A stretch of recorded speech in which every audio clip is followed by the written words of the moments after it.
Hi everyone. So the video I just showed you was something that was first shown in my EDU 250 class. And at the time, I thought, wow, that's amazing to have a class that is giving immersion into a culture.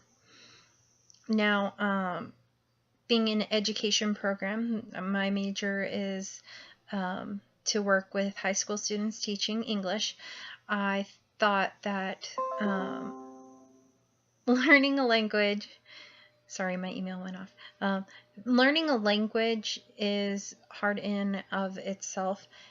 And at the time I was taking a Spanish class, and I thought that is the way to go.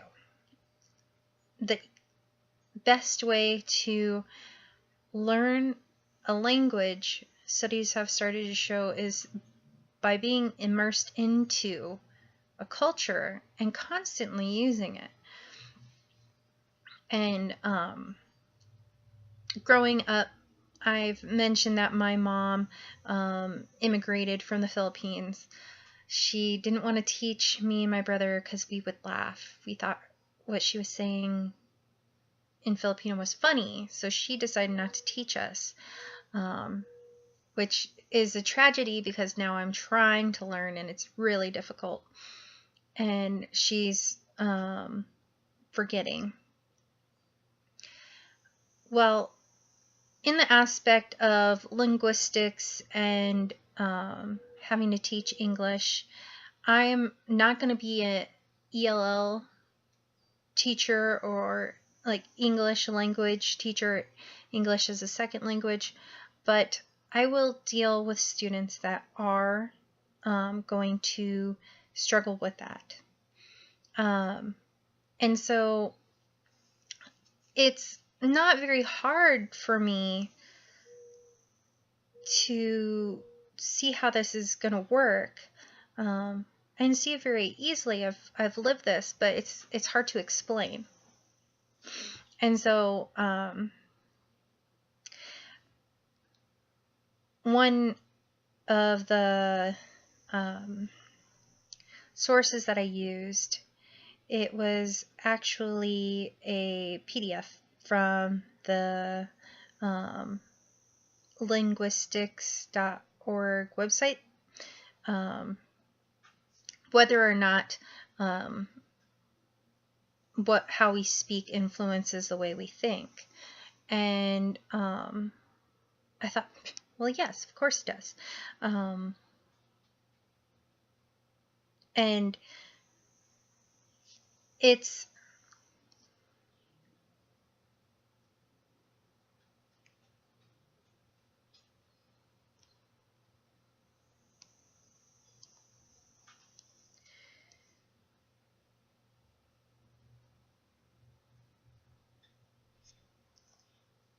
an argument by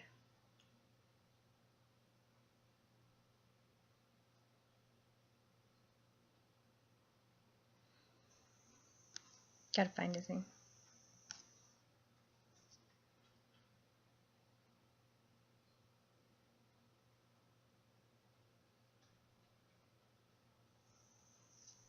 Okay, so it's an argument by Betty Berner, and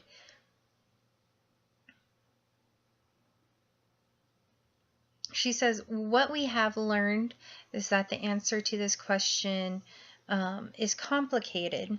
To some extent, it's a chicken and egg question. Are you unable to think about things you don't have words for? Or do you lack words for them because you don't think about them?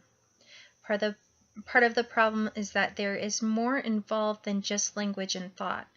There's also culture.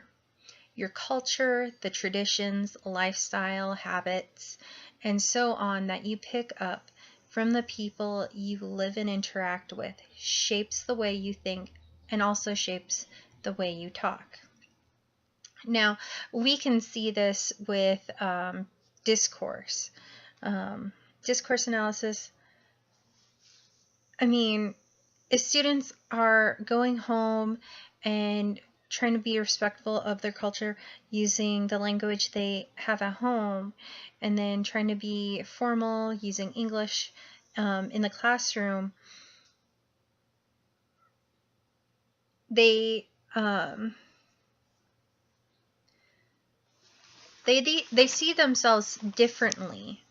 I know I found a struggle with it being bicultural.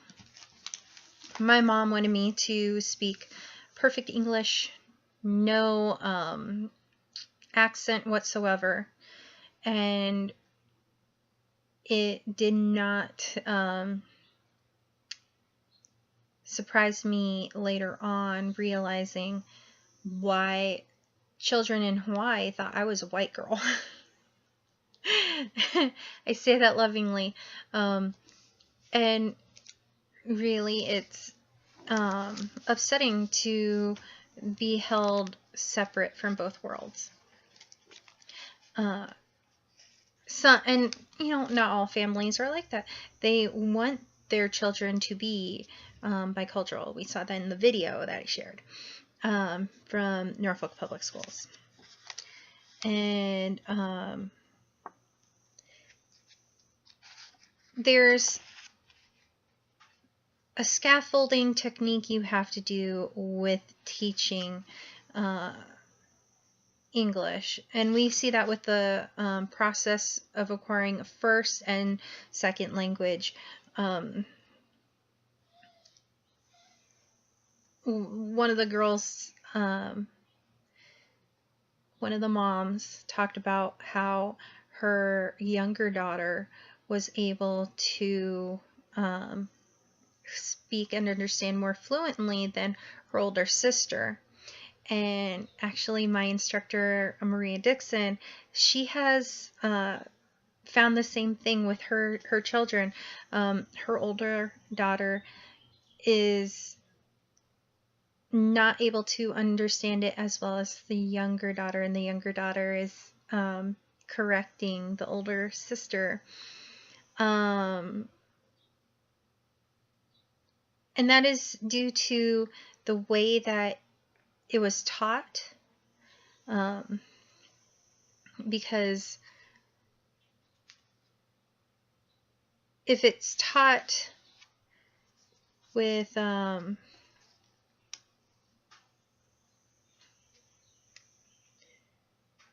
within the context of cultural celebration, then